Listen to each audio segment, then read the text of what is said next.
안녕하세요. 결혼생활 4년 만에 이혼을 결심한 30대 여성입니다. 어디다 얘기할 곳이 마땅치 않아서 이렇게 글을 쓰게 되었습니다. 망신스러운 이야기라서 주변엔 차마 못하겠고, 그렇다고 친정 부모님께 하자니 걱정하실 게 뻔해서 못하겠더라고요. 하지만 그저 끙끙 혼자 앓자니 이러다간 정신이 어떻게 돼버릴 것 같아서요. 정말이지 결혼 전에는 이런 사람일 줄은 생각도 못했는데 도대체 어디서부터 꼬여버린 건지 모르겠어요. 남편하고는 가게 사장하고 아르바이트생으로 만났습니다. 어디서부터 이야기를 해야 하나 싶은데 제가 대학을 안 나왔어요. 그게 제가 못난 탓도 있었겠지만 일단 저희 부모님이 저를 뒷바라지해 주실 만한 여력이 없으셨거든요. 게다가 지금은 돌아가셨지만 몇 년 전까지 할머니가 살아계셨는데 여기저기 많이 아프셨어요. 그런데 저희 부모님이 그런 할머니를 외면하지 못하셔서 병원비로도 돈이 많이 나갔죠. 아무튼 그래서 솔직히 제가 공부에 얼마나 열정이 있었다면 모르겠지만 딱히 그런 것도 아니었고, 그렇다 보니 무턱대고 남들이 다 가니 나도 보내달라며 대학 가겠다는 고집을 부리지 못했습니다. 자포자기를 했달까요? 그런데 그러고 나니까 점점 시간이 갈수록 학벌에 대한 컴플렉스도 느껴지고, 그러다 보니 한 곳에 정착을 못하고 어디 사무실 같은 데로 출퇴근도 하다가 또 관두고 아르바이트도 하다가 그렇게 철새처럼 여기저기 옮겨 다니게 되대요.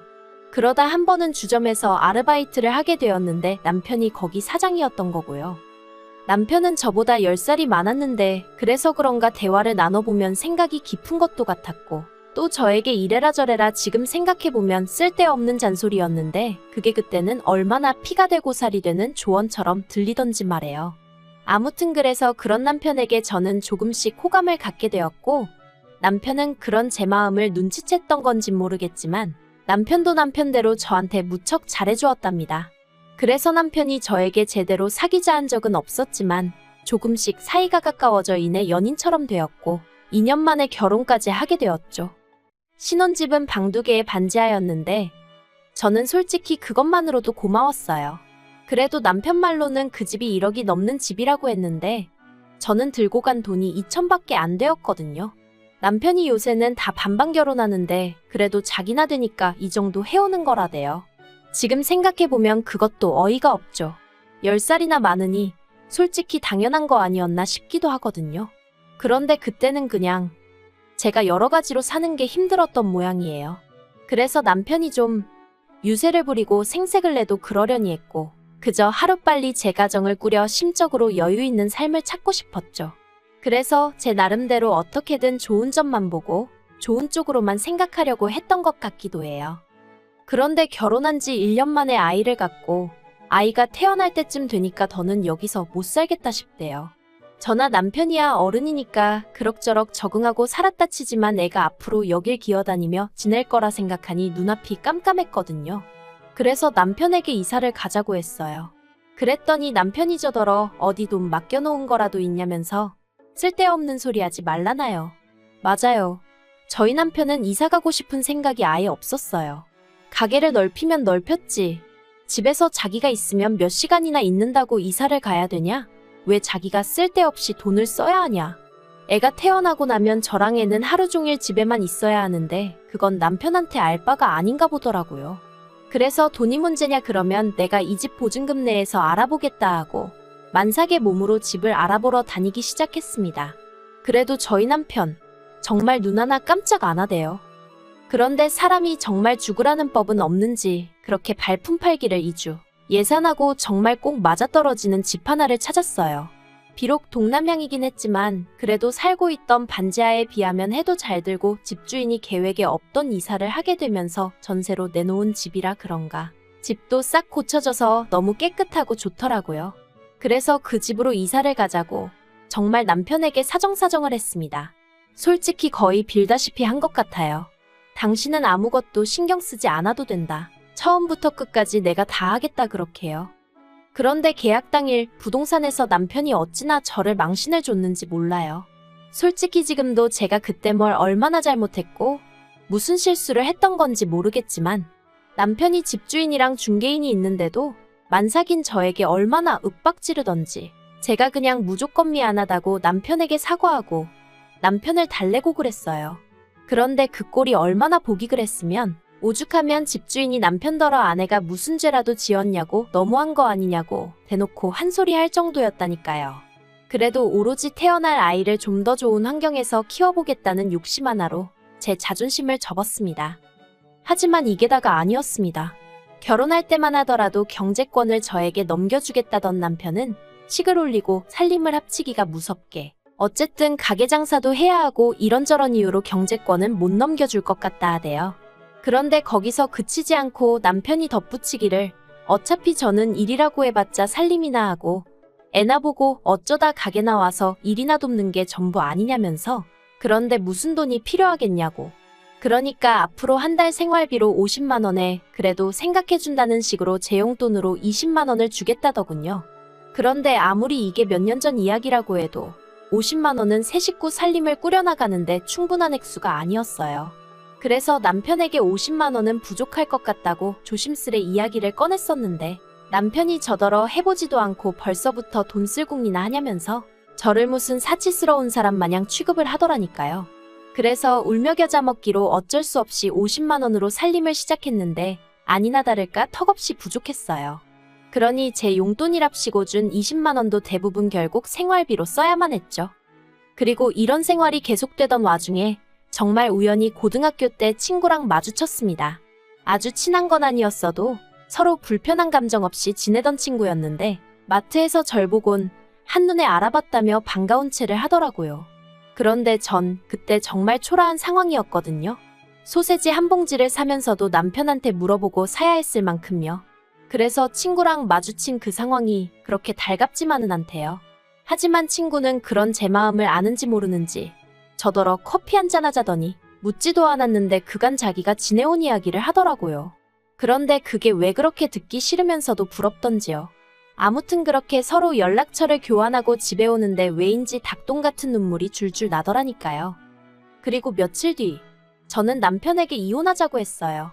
친구랑 만났다가 정신이 들었다 이런 소리는 할 필요도 없었고요. 그냥 더는 이런 식으로 힘들어서 못 살겠다. 이혼해달라 했죠. 그런데 남편이 너무 쉽게 그래 네가 못 살겠다는데 별 수 있냐. 헤어지자 그러대요. 참으로 기가 막혔죠.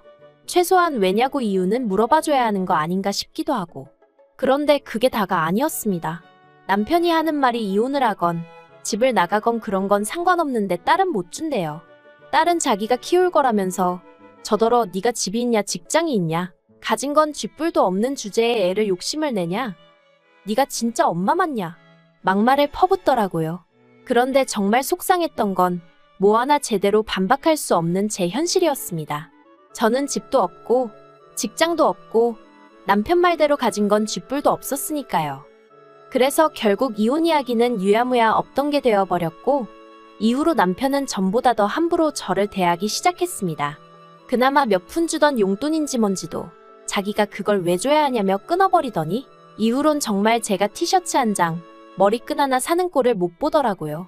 매일같이 자기는 가게에 나가서 죽어라 일만 하는데 저는 집에서 애재롱 떠는 거나 보는 주제에 이딴 걸 사나르고 싶냐며 어찌나 사람 기를 죽이던지 말해요. 정말 지금 생각해도 치사하고 서러운 날들이었죠. 그런데 그 무렵 그때 연락처를 주고받았던 친구에게 연락이 왔어요.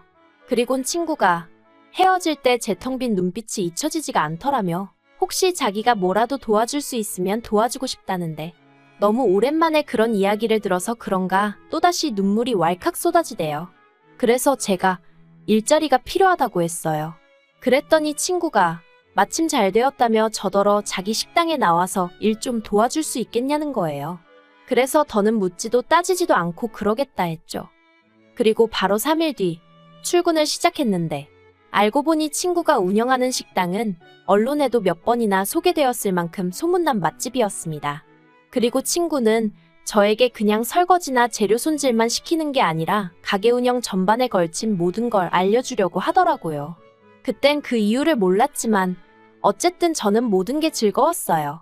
남편 주점에서는 그렇게 몇 년을 일했는데도 걸핏하면 싫은 소리를 듣기가 일쑤였는데 친구네 식당은 달랐거든요. 한편 남편은 그렇게 툭하면 저더러 돈도 안 벌어오는 게 쥐뿔도 없는 게라며 무시를 해대놓고 막상 제가 친구 식당에서 돈을 벌어오니 그건 또 그거대로 마음에 안 든다는 식이 돼요. 애엄마가 돼서는 애는 안중에도 없고 돈 몇 푼 벌자고 그러고 다니는 게 정상이냐면서 말이죠. 그런데 사람이 그래도 주머니에 돈 몇 푼 들어오니까 나름대로 기가 살더라고요. 친구 식당이 무슨 숙박시설은 아니지만 막말로 남편하고 싸우다 쫓겨나면 전에는 친정엔 차마 못 가겠고 그러니 어디도 갈 곳이 없는 거나 마찬가지였거든요. 그런데 이젠 친구 식당에라도 가 있으면 된다 하는 생각도 들고 그러니까 저도 전처럼 기가 죽지는 않더라고요. 그래서 애를 그렇다고 내가 나 몰라라 한 것도 아니고 어린이집에서 잘 봐주고 있는데 왜 시비냐 하고 맞붙었어요. 그랬더니 남편은 그 어린애를 어린이집에 맡겨놓고 마음이 편하냐며 또다시 제 심기를 건드렸고 그래서 저도 그러면 돈 더 벌어다 주라고 그럼 나도 일 안 하고 애만 보면 되니 얼마나 좋겠냐고 받아쳤죠. 그리고 그렇게 1년의 시간이 흘러 지난 5월이었습니다. 친구가 저에게 기니할 이야기가 있다더니 자기가 유학을 간다대요. 사람들이야 자기더러 성공했다 하지만 자긴 사실 프랑스에 가서 정식으로 요리를 배워보고 싶은 꿈이 있었다면서 그래도 돈 좀 벌어둔 덕분에 이제는 꿈을 쫓아볼까 한다더니 저더러 식당을 맡아달라는 게 아니겠어요. 생각지도 못한 제안에 정말 놀랐고 어째서인지 심장이 벌렁벌렁 뛰기 시작했습니다. 드디어 제 인생에서 저를 정말 진심으로 이해해주고 걱정해주는 친구를 찾았다는 사실이 얼마나 기뻤는데 그런 친구가 저 먼 곳으로 유학을 가겠다니 그것도 충격이었고 동시에 갑자기 저더러 이 식당을 맡으라 하니 걱정도 되면서 동시에 뭔가 제 가슴속에서 불꽃이 있는 듯 했달까요. 친구는 이 식당이 이래봬도 보증금도 많이 묶여있다면서 그 보증금은 자기한테 천천히 갚아줘야 한다고 그리고 월세도 이제 제 힘으로 장사해서 내야 하는 거라고 하더니 이거 공짜로 주는 거 아냐 너한테 강제로 넘기는 거야 하는데 솔직히 친구 속마음이 어떤 건지 눈치챘기에 저는 또다시 눈물을 흘릴 수밖에 없었네요. 그런데 한편 그 무렵 남편 가게는 하향세를 타고 있었어요. 솔직히 저랑 같이 일할 때도 장사가 얼마나 잘 되던 곳은 아니었는데 그래도 그때는 나름대로 흔치 않은 컨셉 덕분에 손님이 끊이진 않았거든요. 하지만 다른 곳들은 계속해서 변화를 추구하는 반면 남편은 그런 데는 관심이 없고 오로지 눈 가리고 아웅식으로 손님들한테 1, 2천 원이라도 더 받아대는데 혈안이 되어 있었으니 솔직히 안 망하고 버티고 있는 게 용하다 싶었는데 아니나 다를까 올해 들어서 하락세가 점점 더 심해지더니 권리금은 고사하고 폐업하는데도 돈이 드는데 그 돈이나 건지고 정리하겠나 싶을 정도로 고꾸라지대요. 그리고 저도 알고 보니 야가 빠진 구석이 있었나 봐요. 남편은 망해가는데 저는 사정이 나아진다 싶으니까 이번엔 결단코 이혼을 해야겠다는 생각이 들더라고요. 그래서 남편에게 다시 한번 이혼 이야기를 꺼냈습니다. 이번에도 남편 반응은 이전과 별반 다르지 않았어요. 식당에서 아르바이트 좀 한다고 그 돈으로 애 키우면서 먹고 살만할 것 같냐면서 이혼하려면 네 몸만 나가라 대신 애는 두고 가라. 또 그 소리를 하대요. 그래서 알겠다고 했습니다. 애는 당신이 잘 키워주라고 잘 부탁한다고 그리곤 보란듯이 남편 앞에서 주섬주섬 제 짐을 챙겼죠. 다만 몸만 나갈 생각은 없고 재산은 어쨌든 나도 일조한 부분이 있으니 법대로 따져보겠다 했어요. 막말로 외벌이라곤 해도 저도 집안이라고 애 키운 공이 있는데 누구 좋으라고 몸만 나가겠냐고요. 그런데 남편 입장에선 제가 갑자기 세게 나가니까 좀 놀랬던 모양인지 갑자기 무슨 이혼이냐면서 이혼이 애들 장난이냐 어쩌냐 헛소리를 하더니 절 붙잡더라고요. 참 아이러니하죠. 잡아주길 바랄 땐 쳐다도 안 보더니. 그리고 결국 저는 남편에게 이혼 소송을 걸었습니다. 사는 동안에도 여러 가지로 찌질한 모습만 보여주더니 이혼 하나라도 시원스레 좀 해주면 덧나냐니까 자기는 저 없인 못 산다는 헛소리를 해대며 놔주려고를 안 하더라고요. 저더러 앞으로 평생에 못 보고 살아도 상관없냐 그러길래 세상이 어떤 세상인데 설마 평생 못 보고 살겠냐 걱정 말라고 했더니 이도저도 씨가 안 먹힌다 싶었는지 절대 이혼 안 해준다고 버티길래 결국 몇몇 변호사 만나 상담받고 그중 가장 믿음직한 사람 하나 선임해 소송 시작했습니다. 지금도 생각해보면 친구를 그때 그렇게 마주치지 않았다면 제가 과연 이렇게까지 용기를 낼 수 있었을까 싶어요. 참고로 친구가 말하길 자기가 저에게 잘해줬던 건 제가 고등학교 때 자기에게 너무 잘해줘서 그랬다는데 솔직히 전 잘 기억도 나질 않는데 아무튼 이래서 항상 주변 사람들에게 잘하고 살아야 하나 싶어요. 이번 일을 계기로 앞으로 더욱이 제 곁에 있어준 사람들에게 하나라도 더 베풀고 말 한마디 더 따뜻하게 해야겠다는 생각도 들고요. 이혼이란 게 사실 남편 말처럼 애들 장난도 아니고 이 일로 우리 애도 결국 상처를 받게 되겠지만 그래도 이번 기회로 저도 좀 더 당당한 제 자신을 되찾고 싶고 아이에게도 닮고 싶은 엄마가 되어주고 싶습니다. 시간은 좀 걸리겠지만 그래도 노력해 보려고요. 더는 다른 사람이 저를 쥐고 흔들게끔 자포자기하지 않을 거예요.